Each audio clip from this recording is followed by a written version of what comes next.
Hey YouTubers, Cyber924 here, and I'm going to show you another project that I worked on at Gruel Brothers. This is, I would have to definitely say it's a 90s Craftsman snow thrower. It's a dual stage. It's powered by 8 horsepower cast iron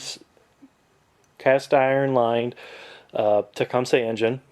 It's got electric start on it, 26-inch cutting path on it.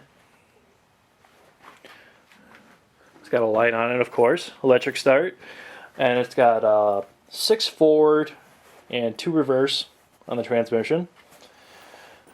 You also have the adjustable chute right here that moves the chute from side to side. Then also this right here actually adjusts the arc, so you can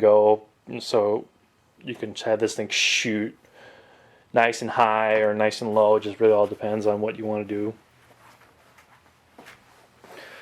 And this actually came in as a trade-in. Customer said that the engine was kind of wobbly, and he pretty much just wanted to trade this thing in and get a smaller single stage. So I saw this at work, and I asked how much they would sell it to me for, and they were like, "Well, Mark, we'll sell it to you for $40." So I bought it and started working on it. First thing I had to do was pull off the carburetor. Carburetor was pretty gunked up, so that thing got completely cleaned out. Once I got done with that, I put put a brand new needle, brand new float on it, bowl gasket on it, and the thing actually turned out to be fine. One thing I found out was that the previous person that actually worked on this thing messed up the linkages on it, so had to spend a little bit of time figuring out how the linkage was supposed to be set up and fix that accordingly. Once I figured out that problem, that was pretty much, I think, the hardest thing of all with this particular project was the whole carburetor and the linkages. The second hardest thing was actually putting a new fuel line into it, because the original one was rotted out, and I was like, you know what? Just be safe than sorry. Because one thing you have to actually do is you actually have to run this. It's really hard because you actually have to run it behind some of this stuff. And it's just, to be honest with you, it is a royal pain in the butt just to do that. So that took a little bit of effort to get that finished. Once the fuel line was replaced, the only few things I really had to worry about was that the shear pin, one of the shear pins up front was snapped, so I had to pop that out, put a new pin in, easy. The customer did say that the motor was kind of wobbly a little bit when the thing was started. One thing I noticed was when you flip this thing up, put this thing on the ground, and took this little black cover that's on the bottom, when you took it off and you actually looked underneath of the housing and see where the bolts bolted into the housing, that there was some cracking in the actual metal. It's cracks in the metal. So remedy, I thought, was to put a brand new I mean, not put a new, but put some washers on top of the cylinder head. I mean, around the motor mount bolts, and that sort of gives it a little extra bite onto the housing, and it solved that problem. Once I got done with that, the only thing I really had to do was take the tires off, put some anti-seize on it, which is one thing I really do recommend, because especially if you're gonna have equipment like this that's gonna have direct contact with a lot of moisture.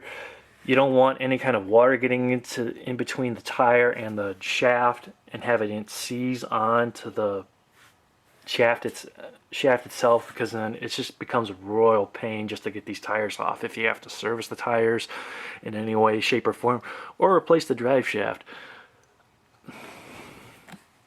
Once I got done with that, I just had to replace the bulb in the light and put a bolt in, where the I had to put a bolt in the drive shaft so that the actual wheels would actually spin. Because for some reason is if you started it and put the thing in any kind of drive position, any speed, the tires would not spin. Once I put the pin in, the bolt in, tires spin, problem solved. All in all, this took me a few weeks, like 3 weeks to get it completely fixed. I figure is with the amount of money I put into it, this thing will last me for quite a while. I mean, it beats having to spend over $1,000 buying a decent 2-stage snowblower, because you don't want to buy the cheap ones, because if you buy the cheap ones, then you're pretty much going to end up, well, you're going to end up having to take the thing in and getting it repaired like crazy. But it just goes to show you that, you know what, other people's trash is another person's treasure, and that you can actually salvage these pieces, these machines, instead of having to throw them away. Because pretty much this thing would have been bought by some guys that usually come around the shop and they pick up the broken lawn mowers, snow blowers, they take them, fix them up, and then they sell them at flea markets. So this is pretty much going to be also part of my fleet at EMI Property Maintenance. But unfortunately, there has not been any significant snowfall, so this thing's been sitting in my garage, and I'm kind of unhappy about it because I really want to try this thing out and see how it does. But hey, weather's the weather. As I always say, you can always leave comments, messages, by all means. I love answering questions. If you're going to send negative comments, you know what, just save them for yourself, because I'm really just annoyed with people that have to sit there and think like they have to sit there and send negative comments like I'm claiming to be like the small engine god and know everything about it, and then they sit there and say, well, you know, you said this and this, but this is wrong, this is what's supposed to be. It's like, I mean, come on. I'm slowly, bit by bit, learning this stuff, so give me a break here, people.